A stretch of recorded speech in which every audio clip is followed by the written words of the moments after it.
We are here at 4320 Southeast Salmon in Portland, Oregon. Welcome to the Flip It Forward crib. Come on in. When we originally got this house, I hope you have some footage of the before, but it was, it looked like maybe a crime scene. We did find out later that that was not a body, but I can tell you that I thought that for the first couple of months, and I was a little bit frightened to be here alone because I never felt like I was alone, if you know what I mean, but that is not true. So this was Ryan's idea. Ryan and Fred were saying, well, we don't have a fireplace, you know, and this house really does need a fireplace. So we put this in, it's a gas insert. This was not here before. Really trying to make it feel like the original, you know, 1904, but obviously modernizing it with some current touches. I kind of talked about the arch here, my vision for this, just a gathering area, you know, a big dining room table with, whether it's your bar or your games or your buffet for food. We went back and forth with all this lighting. This light was once in the entry, that light was here. We changed things around a million times, you know, really about 3 different times. So I want to express my gratitude to Arch and Ash Designs for all their help here and their contribution to the cause, because they did it pro bono, so thank you. Picked this one out. We got really lucky on this range. Kind of wanted to do something that wasn't stainless, and we found this white range, so I was really excited about that. Kind of fit into the whole light and bright tan, beige, gold kind of mode we were going for here. Went a little on edge with the green. I love the green. This was an old kind of just back room that was a bathroom, just one toilet, and we made it into a full mudroom, entry from the back, and then a bathroom. You can go in there with a full shower on the main floor. But this back porch is new, which is something that was a nice addition, that we were able to bring this back room and kind of a back porch. That porch was falling down. So let's go upstairs. Again, we kept this very original. These are the original fir treads, and this took a lot of restoring. So this wasn't just, you know, come in and this was a chore.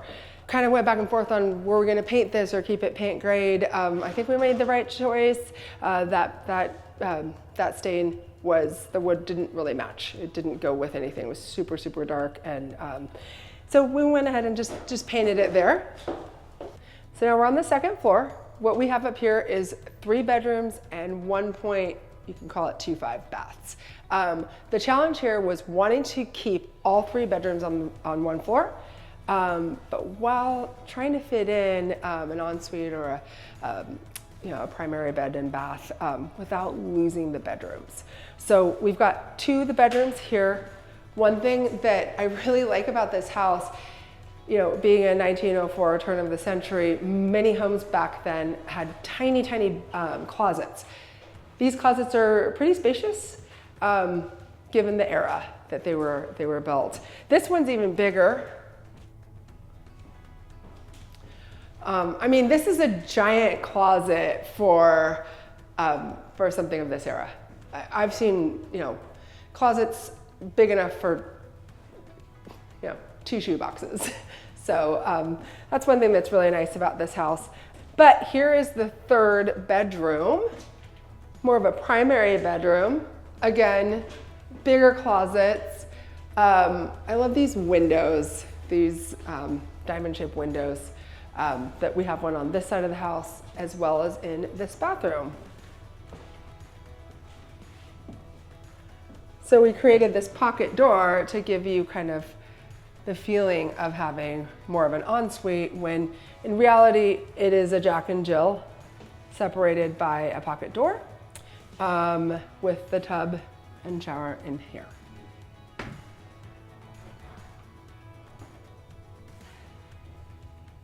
So in terms of the exterior, we really tried to preserve the look while restoring it. So ended up keeping the siding. It actually had vinyl siding around it, and we removed all of that. And for the most part, it was pretty good underneath it. Had some trouble finding the perfect siding, but I'm happy with the way things turned out.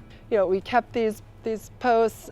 Again, my love for the porch. I love these big front porches on these old homes. And I really wanted to keep that the scallop siding up there.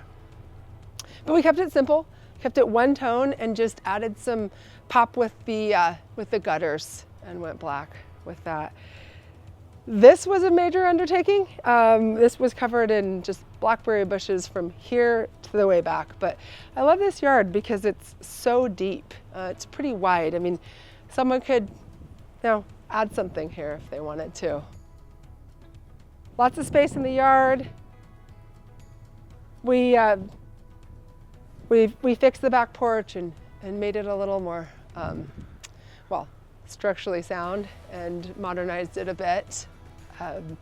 And I think I showed you those windows up above, the diamond-shaped windows, just really cool. So we replaced all those, but kept those windows versus getting rid of them. So just try to keep the integrity of the house. So the other thing we did was we fixed this garage. We restored the garage. This is the original garage.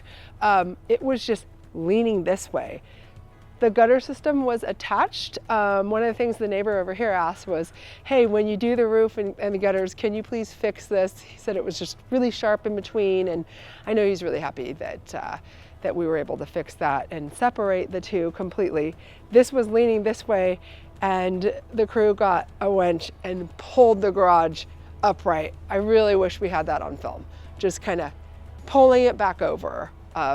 It was literally leaning. So completely redid this. I do want to give a shout out to all the contractors, designers, people who stepped up and contributed time. City of Portland Fur Program, contractor PM Finishes came in literally in the PM this past weekend to make sure that we were ready to go right now. My lead contractor, Trojan, you're the man. Holly Frixionie, design. Then of course, Arch and Ash for all of your design and interior work and your vision and arguments over what lighting to go for. Thank you guys. You're all part of this.